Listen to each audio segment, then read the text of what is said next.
Urban Therapy with Sun 752. This your daily Gogetemism number 121 for February 3rd, 2015.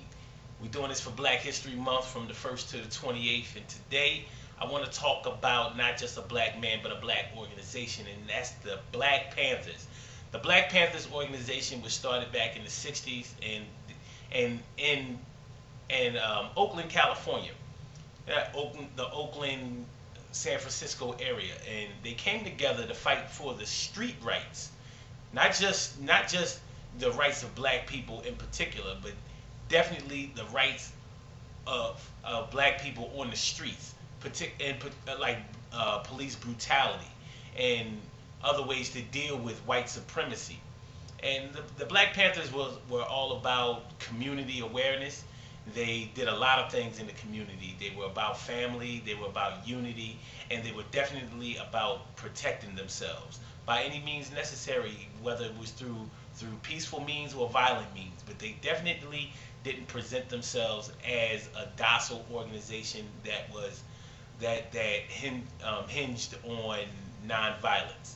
They knew the power that was wielded in firearms, and they were skilled with firearms. They taught each other how to shoot and how to defend themselves against racist organizations that would rise up and try to destroy black people. And we need to acknowledge groups like the Black Panthers, and even though they still exist, they were, through COINTELPRO and other counter, they would call them counter-terrorist measures, but I would say they were counter-culture measures, or counter positive movement measures.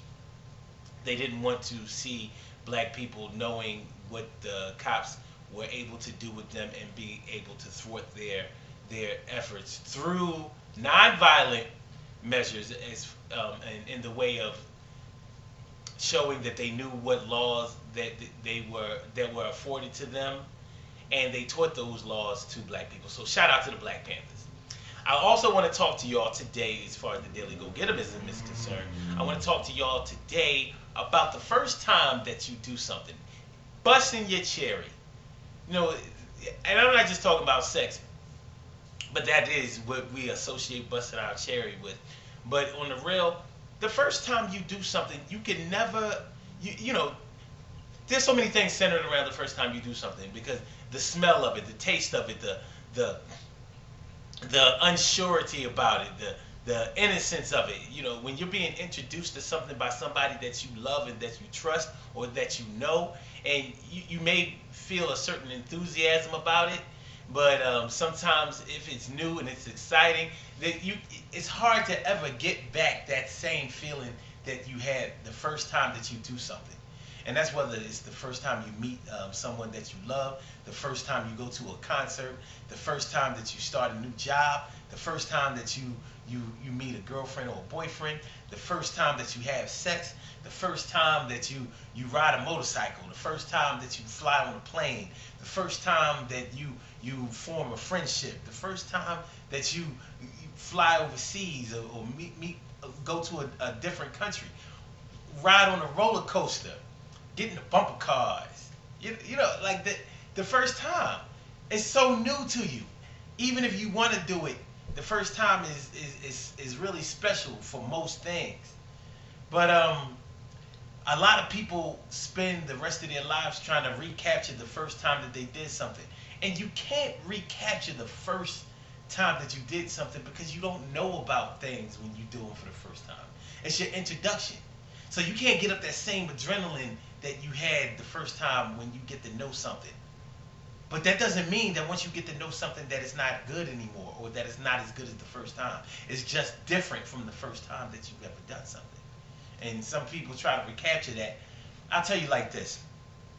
You can never get back the feeling of the first time you've done something, but you can keep something that you're doing over and over again. You can keep it fresh. You can redecorate it. Like, let's say the first time that you go buy a car, because that's a special moment, especially a brand new car.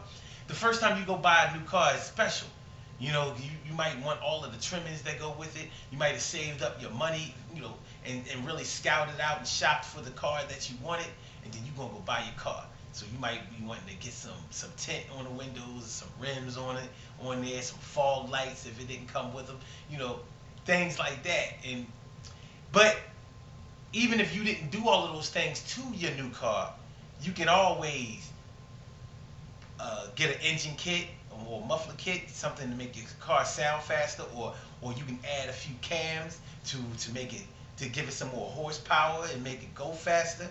And you can make it prettier. You can change the paint job and get candy paint on it. There are a whole lot of things you can do to keep something that you've had for a while, something that you're used to, fresh.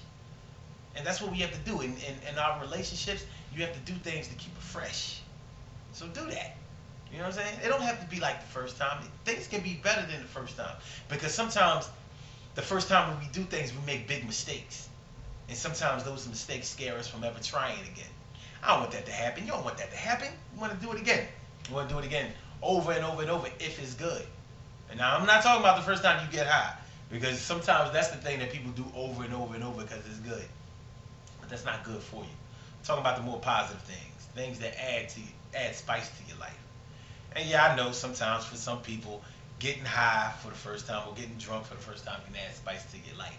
But if you do it excessively, it can mess up your life too. I ought to know.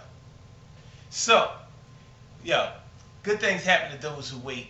Great things happen to those who grind. And anything can happen to those who go for theirs. So go hard, go for yours, and keep it fresh even if it's not the first time. It don't have to be the first time. You know what I mean? Just make sure you keep decorating it, keeping it fresh, keeping it as new as you need it to be. Make sure y'all check out the Urban Therapy with Son show tomorrow on February 4th. We're going to be talking about guns, man. We're going to be talking about guns. Whether you like guns, scared of guns, or you like guns, or you think guns are necessary or unnecessary, handguns, rifles, and everything. We're going to have Brother Mac, my dad, Brother Mac from the Legacy of a Nation show. He's an ex-Green Beret in the U.S. Army, and he knows a little something about guns. He knows a little something about war, and he knows a lot about history. So it's going to be great. Remember, urbantherapywithson.com. Go check out the website, and make sure y'all check out the show tomorrow. 347-677-1533. Those are the numbers to call into the show, or go to blogtalkradio.com/Sun752. But make sure y'all get at us tomorrow. It's going to be hot. You with all that? No, not guns. I'll holler at y'all.